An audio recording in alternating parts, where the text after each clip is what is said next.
એક તરફ સ્થાનિક સ્વરાજ્યની ચૂંટણી માટે મતદાન યોજાઈ રહ્યું છે, પરંતુ તેની વચ્ચે અરવલ્લીમાં ઈવીએમ ખોટકાયું છે. અરવલ્લીના મોડાસા અને ધનસુરામાં ઈવીએમ ખોટકાયું હોવાની માહિતી સામે આવી છે અને હવે થોડી જ ક્ષણો માટે મતદાન છે તે રોકવામાં આવ્યું છે, પરંતુ જ્યારે ઈવીએમ ઠીક થશે ત્યારબાદ ફરી એક વખત મતદાનની પ્રક્રિયા શરૂ કરવામાં આવશે. અરવલ્લીના મોડાસા અને ધનસુરામાં ઈવીએમ ખોટકાયું છે. મોડાસામાં કરમિયા હાઈસ્કૂલ ખાતે ઈવીએમ ખોટકાયું હોવાની આ વિગતો સામે આવી છે.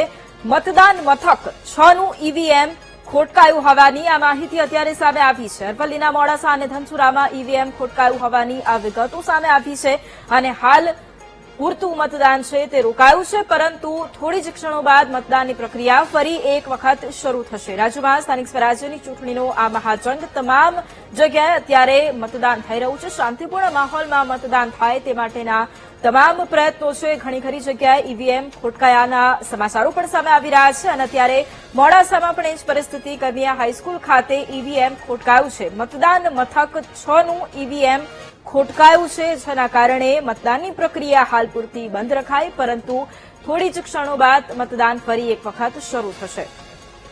અને આજ મુદ્દે સંવાદદાતા રાકેશ ફોનલાઈન પર છે. રાકેશ, એક તરફ સ્થાનિક સ્વરાજ્યની ચૂંટણી માટે આજે મતદાન થઈ રહ્યું છે, પરંતુ તેની વચ્ચે મોડાસા અને ધનસુરામાં ઈવીએમ ખોટકાયા હોવાની માહિતી સામે આવી છે. શું પરિસ્થિતિ છે તેને લઈને શું અપડેટ? જી ચોક્કસથી વૈભવી, અરવલ્લી જિલ્લાના જે 8 તાલુકા છે તેમાં નગરપાલિકા, તાલુકા પંચાયત તેમાં જે ચૂંટણી થઈ રહી છે તેને લઈને મોડાસા અને ધનસુરામાં ઈવીએમ ખોટકાયું છે. મોડાસા નગરપાલિકા વિસ્તારમાં કિમિયામ હાઈસ્કૂલ ખાતે આ ઈવીએમ ખોટકાયું છે. મતદાન મથક 6 ઈવીએમ ખોટકાયા છે.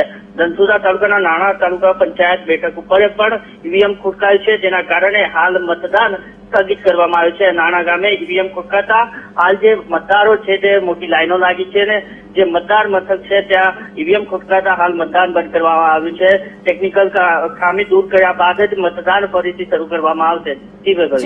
બિલકુલ, આભાર રાકેશ તમામ જાણકારી માટે.